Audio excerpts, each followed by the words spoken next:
പ്രിയരെ, പ്രൈസലാണ്. ലൂക്ക 10:19 ഇതാ പാമ്പുകളുടെയും തേളുകളുടെയും ശത്രുവിന്റെ സകല ശക്തികളുടെയും മീതെ ചവിട്ടി നടക്കാൻ നിങ്ങൾക്ക് ഞാൻ അധികാരം തന്നിരിക്കുന്നു. പ്രിയപ്പെട്ടവരെ, നമ്മളോട് ഈ വചനത്തിലൂടെ ഈശോ സംസാരിക്കുന്നത് ഇങ്ങനെയാകുന്നു. നമ്മളുടെ ഏതൊരു വിഷയത്തിൻ്റെ അകത്തും ഏതൊരു പ്രശ്നത്തിൻ്റെ അകത്തും കർത്താവ് നമ്മളോട് പറയാൻ, ഞാൻ നിനക്ക് അതിൻ്റെ മുകളിൽ അധികാരം തന്നിരിക്കുന്നു. ആമേൻ.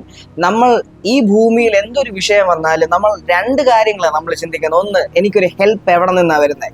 രണ്ട്, എനിക്ക് ഈ ഭൂമിയിൽ ആശ്രയിക്കാനായിട്ട് ആരാ ഉള്ളത്. ആമേൻ. നമുക്ക് ആശ്രയിക്കാനായിട്ട് ഒറ്റ ഒരു വ്യക്തി മാത്രമേ ഉള്ളൂ, അത് കർത്താവാകുന്നു. അതേ ഈശോ നമ്മളോട് ഈ വചനത്തിലൂടെ സംസാരിക്കുകയാണ്, നിനക്ക് ഞാൻ സകലത്തിന്റെ മുകളിലും അധികാരം തന്നിരിക്കുന്നു. ഇതാ പാമ്പുകളുടെയും തേളുകളുടെയും ശത്രുവിന്റെ സകല ശക്തികളുടെയും മീതെ ചവിട്ടി നടക്കാൻ നിങ്ങൾക്ക് ഞാൻ അധികാരം തന്നിരിക്കുന്നു. ആമേൻ. അതുപോലെ തന്നെ പ്രിയപ്പെട്ടവരെ, നമ്മൾ ഈ ആശ്രയിക്കുന്നത് മനുഷ്യനിൽ നിന്ന് മാറ്റി സങ്കീർത്തകൻ പറയുന്ന പോലെ ഞാൻ ആശ്രയിക്കുന്നത് എൻ്റെ ദൈവത്തിലാകുന്നു. ഈ ആശ്രയത്വം നമ്മളുടെ ലൈഫിൽ വെളിപ്പെട്ട് കഴിഞ്ഞാൽ കർത്താവ് നമ്മളുടെ ജീവിതത്തിൽ പൂർണ്ണ അധികാരം ഏറ്റെടുക്കാനായിട്ട് തുടങ്ങും. യേശു കർത്താവ് പൂർണ്ണമായ അധികാരം ഏറ്റെടുക്കാൻ തുടങ്ങുമ്പോൾ എന്ത് സംഭവിക്കുമെന്ന് പറഞ്ഞാൽ നമ്മൾ കംപ്ലീറ്റ്ലി ഫ്രീ ആകാനായിട്ട് തുടങ്ങും. നമ്മളുടെ ടെൻഷൻസ് മാറും, നമ്മളുടെ വെപ്രാളം മാറും, നമ്മളുടെ ഏതൊരു സാഹചര്യത്തിൽ നമ്മൾ സിമ്പിളായി ഭയങ്കര റിലാക്സ് ആയിട്ടിരിക്കാനായിട്ട് തുടങ്ങും. മറ്റുള്ളവരും നമ്മളും തമ്മിലുള്ള, അതായത് യേശുവിൽ വസിക്കുന്ന ഒരു വ്യക്തിയും ഒരു വിശ്വാസിയായിട്ടുള്ള ഒരു വ്യക്തിയും എന്നാൽ ലോകത്തിൽ അസാധാരണമായ കാര്യങ്ങൾ നടക്കുന്ന ഒരു വ്യക്തിത്വം തമ്മിലുള്ള വ്യത്യാസം എന്ന് പറഞ്ഞാൽ, നമ്മൾക്ക് റെസ്റ്റ് ഉണ്ട്, അവർക്ക് അവരുടെ പ്രശ്നങ്ങളെ അഭിമുഖീകരിക്കാനുള്ള കൃപ അല്ലെങ്കിൽ കഴിവ് ദൈവം ഓൾറെഡി കൊടുത്തിട്ടുണ്ട്. എന്നാൽ വിശ്വാസിയായ നമ്മൾക്ക് ആ കഴിവല്ല, പകരം ആശ്രയത്വമാകുന്നു തന്നിരിക്കുന്നത്.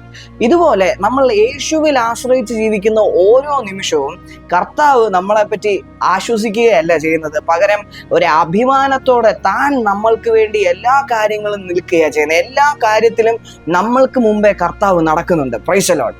ഇതുപോലെ തന്നെയാകുന്നു നമ്മളുടെ ഓരോ വിഷയത്തിൻ്റെ അകത്ത് നമ്മൾ ഭാരപ്പെടാതെ, നമ്മൾ ആകുലപ്പെടാതെ കർത്താവിലേക്ക് നോക്കുമ്പോൾ കർത്താവിൻ്റെ ശക്തി നമ്മളുടെ മേൽ പൂർണ്ണമായി വെളിപ്പെടാൻ പോകുന്നു, അല്ലെങ്കിൽ കാരണമാകുന്നത്. കാര്യം പൗലോസ്ലീഹ ഇങ്ങനെയാ പറയുന്നത്, എൻ്റെ ബലഹീനതയിലാണ് അവിടുത്തെ കരം പൂർണ്ണമായി വെളിപ്പെടുന്നത്. ആമേൻ. എൻ്റെ ബലഹീനതയിലാകുന്നു കർത്താവിൻ്റെ കരം പൂർണ്ണമായി വെളിപ്പെടുന്നത്. കാരണം മോശയോട് ദൈവം സംസാരിച്ചത് ഇങ്ങനെയാണ്, മോശയ്ക്ക് മുമ്പേ എൻ്റെ സാന്നിധ്യം നിന്നോടൊപ്പം വരും, അല്ലെങ്കിൽ ഞാൻ നിന്നോടൊപ്പം വരും, നിനക്ക് സ്വസ്ഥത നൽകും. എന്തുകൊണ്ടായിരിക്കും മോശയോട് ദൈവം ഇപ്രകാരം പറഞ്ഞത്? എൻ്റെ സാന്നിധ്യം വരും. എന്തായിരിക്കും അതിൻ്റെ കാരണം? പ്രിയപ്പെട്ടവരെ, എനിക്ക് ആ വചനത്തിൽ നിന്ന് മനസ്സിലായ ഒരു കാര്യമാണ്, മോശ എന്ന് പറയുന്ന ഏറ്റവും ഈ ഭൂമിയിൽ വിലകെട്ടവൻ എന്ന് പറയാം, അല്ലെങ്കിൽ ബലഹീനൻ എന്ന് പറയാവുന്ന ആ വ്യക്തി സ്വന്തം കഴിവിൽ ഒരു കാര്യം ചെയ്യാൻ പോയപ്പോൾ ഏറ്റവും വലിയ ഫെയിലിയറായി. എന്നാൽ അവൻ്റെ സാന്നിധ്യം എനിക്ക് മുമ്പേ വന്നു കഴിഞ്ഞാൽ ഞാൻ ഇനി എത്ര ഫെയിലിയേഴ്സിനെ മറികടക്കണമെന്ന് ചിന്തിച്ചാലും എനിക്ക് മുമ്പേ നടക്കുന്ന സാന്നിധ്യം ആ ഫെയിലിയേഴ്സിനെ എനിക്ക് പൂമാലയാക്കി തരാൻ പോകുന്നു, അല്ലെങ്കിൽ തരാൻ സാധ്യതയുണ്ട്, അല്ലെങ്കിൽ തരിക തന്നെ ചെയ്യും.